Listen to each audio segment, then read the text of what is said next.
Hi friends, जय जगन्नाथ। संगीता मो बो मैजिक किचन में आज आपण स्वागत। फ्रेंड्स, आज मुझे गोटे दही चिकेन रेसिपी देखी बहुत टेस्टी आ बहुत जल्दी भी हम से देखते मुझे 750 चिकेन नहीं मसला देखो मुझे फ्रेश दही नहीं 50 ग्राम। ये मसला मुझे धनिया गुंड, जीरा गुंड आ गरम मसला, मटन मसला टी नहीं आगे चीनी स्लाइड नहीं लुण, हल्दी गुंड और लंका को मुझे बाटिकी नहीं अदा रसुण पेस्ट नहीं। चलते देखो दही को मुझे भल भाव मिक्स फेंटी नेबी बढ़िया से आप फेंटी ने आपको फ्रेश दही ने यहाँ कि खट्टा दही ने चिकेन टेस्ट पड़ो। आप फ्रेश दही ने ये जो मसला अच्छी धनिया गुंड, मटन मसला, गरम मसला, हल्दी गुंड, जीरा गुंड, टिके चीनी नहीं लुण जो चिल्ली नहीं बाटिकी रेड चिल्ली सबको भल भाव मिक्स करनेबी। तो ये दही मसला को चिकेन में ऐड करदेवी। बहुत जल्दी हम बनाते थे। जो अदा रसुण रखीदी 2 टेबल स्पून देदेवे भल भाव मिक्स करनेबी। मुझे सोरिष तेल ऐड करी भल भाव आप मिक्स करदे। बहुत यम्मी और टेस्टी दही वाला चिकेन आप थे बनइबे तो मत कमेंट कर जनइबे केमती आपको लगे। बहुत जल्दी ही हम और कढ़ई करेंगे। मुझे प्रेसर या करी कढ़ई भी जल्दी हम प्रेसर आपको कर देखी। देखु मुझे भल भाव मैरिनेट करनेली। एबे आपको मु 2 आवर्स पर्यंत छाड़देवी घोड़ी रखीदेवी। तापर मुझे कौन कर देखा करी पे कौन कौन सब प्रस्तुत करी। आप वीडियो लास्ट पर्यंत देखूँ केमती स्पेशल इनग्रेडिएंट गोटे ऐड करी जोटा कि चिकेन टेस्ट अलग हो। आप लास्ट पर्यंत देखूँ मुझे कौन कर देखा मैरिनेट हाँ मुझे रखी नहीं। ये देखूँ तेल नहीं प्रेसर रे 4 टेबल स्पून नहीं बेसी तेल नेबिनी कारण सोरिष तेल गोली थी चिकेन रे। चीनी गोटे चम्मच पकईदेवी टिके रेड हो गले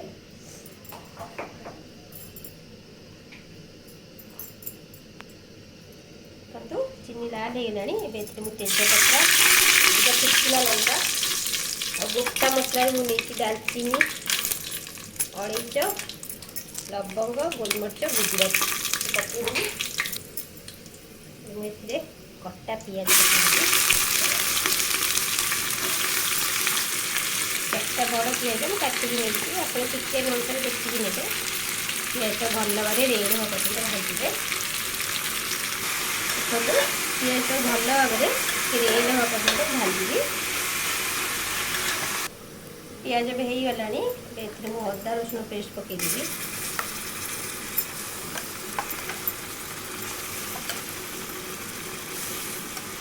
5-6 चम्मच अदा रसुण पेस्ट पकईदेवी भल भाव मिक्स करने।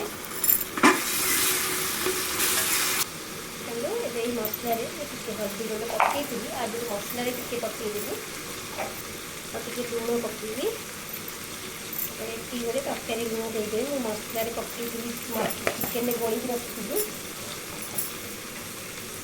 जीरा गुंड पकईदी 1 चम्मच।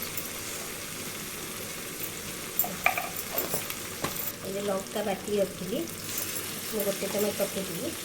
लंका गुंड टू लंका बाटिकी देवे बहुत टेस्टी लगे टेस्ट अलग लगे।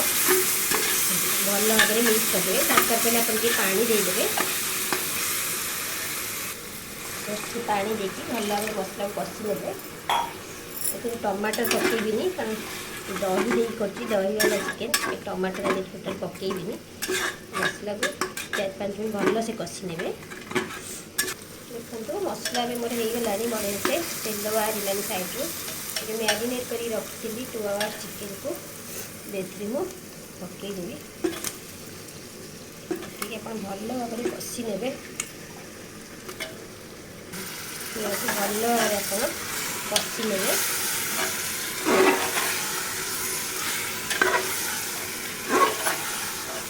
5-10 मिनट आप कषि ने भल भाव में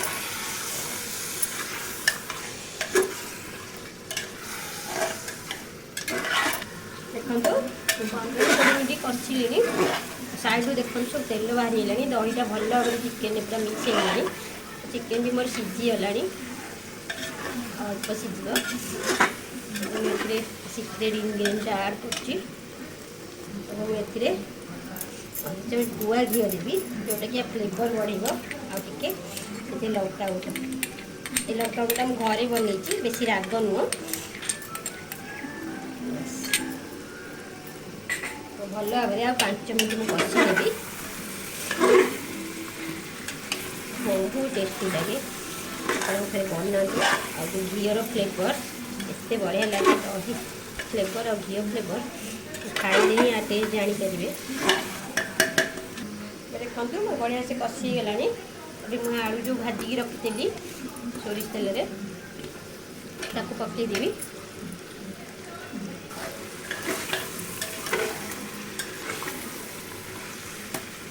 पानी देदेवी मुझे गरम पानी ऐड करदेवी आप देखिए देते जमी पानी आप कषा सेमती खाइबे सी भी बहुत टेस्ट लगे दही चिकेन करी कर मुझे पानी ऐड करी गरम पानी आप देखिए आप पानी देवे पानी देदेली कवर बंद करदेवी गोटे हुइसिल आई सागे सागे बंद करदेवी आप एमती भी कवर हुइसिल काढ़ी देखी खाईपारे मुझे सीझेबी गोटे हुइसिल पर बंद कर देती